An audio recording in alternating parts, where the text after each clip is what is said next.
नमस्कार दोस्तों, मेरा नाम कृष्ण प्रताप सिंह है और मैं आपके सामने लेके हूँ आपका फार्मेसी चैनल। तो चलिए शुरू करते हैं। दोस्तों, क्या है कि अभी के समय में जो मौसम चल रहा है उसमें काफ़ी पेशेंट्स हैं जो कि उनको एंटी कोल्ड की प्रॉब्लम हो रही है।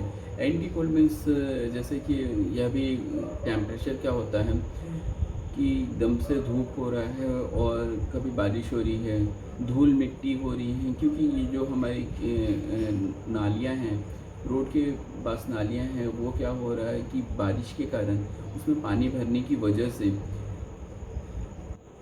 जो कीचड़ है वो रोड पे आ गया है। और रोड पे आने की वजह से उसमें क्या होता है कि वो कीचड़ रोड पे आने की वजह से जो बारिश बंद हुआ है तो उसमें क्या होता है कि वो सूख गया।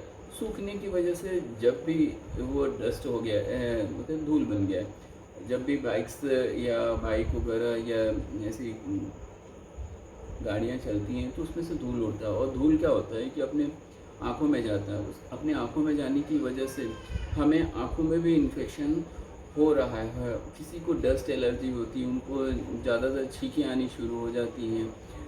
तो ये सब स्टेप से अभी प्रॉब्लम हो रही है। और ज़्यादातर अभी देखा जा रहा है कि जैसे कि सर्दी गर्म, उसे एंटी कोल्ड कहते हैं। तो इसमें लोगों को सर्दी हो रही है और बहुत से ऐसे पेशेंट्स हैं जिनको बहुत ही ज़्यादा सर्दी हो रही हैं और इस टाइप से प्रॉब्लम हो रही है। तो उससे उनकी नाकें बंद हो जाती हैं, खांसी हो जाती हैं, फीवर रहता है। और इसमें मैं एक और बात बताने जा रहा हूँ, जैसे कि फ़ीवर रहता है तो फ़ीवर के अंदर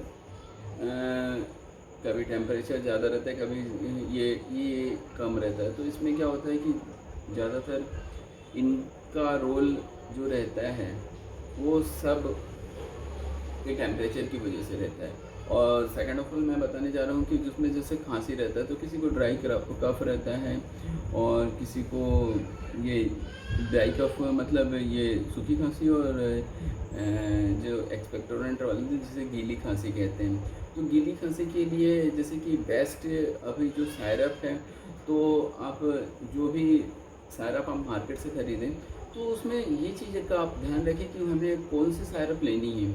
तो फर्स्ट ऑफ ऑल मैं आपको इसमें बताने जा रहा हूँ कि हमें गीली खांसी के लिए जिसमें लीवोसल्बुटामोल रहता है वो लेना चाहिए, जैसे एलिस वाला है। जैसे फॉर एग्जांपल मैं आपको बता रहा हूँ, ये ज़रूरी नहीं है कि हमें यही सायरप लेना है।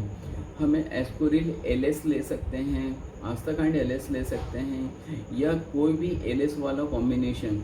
जैसे कि कोई भी सायरप के पीछे देखेंगे, आगे देखेंगे डीएक्स लिखा रहेगा, तो डेक्सोमेथासोन लिखा रहेगा। तो ये डीएक्स रहता है, इसके अंदर जो कंटेंट रहता है डेक्सोमेथासोन, ये क्या होता है कि ड्राई कफ के लिए होता है। और जो एलएस वाला रहता है वो गीली खांसी के लिए रहता है, जो कि अपनी कफ को बाहर निकालने के लिए रहता है। और जैसे कि जो अस्थमेटिक पेशेंट रहते हैं उन्हें भी एलएस वाला देते हैं, क्योंकि उनको ज़्यादातर उनके चेस्ट में सर की आवाज़ें रहती हैं और इसके कारण उन्हें काफ़ी सोने में दिक्कत होती है। तो इसकी वजह से वो एलएस वाला यूज़ करने के लिए डॉक्टर एडवाइस करता है। और ड्राई कफ के लिए डीएक्स वाला।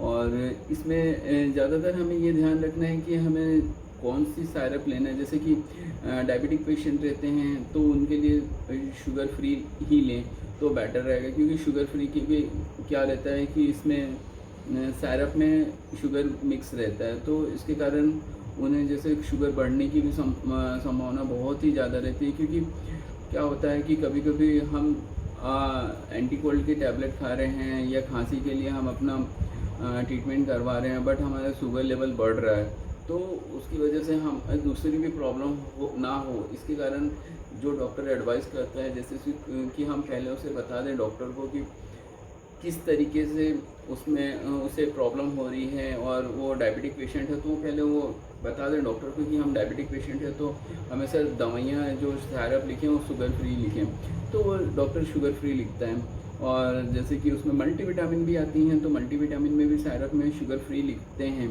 डॉक्टर, तो उसका इस्तेमाल जनरली कर सकते हैं। और जो एंटी कोल्ड है तो एंटी कोल्ड के साथ एंटीबायोटिक्स भी लिखते हैं।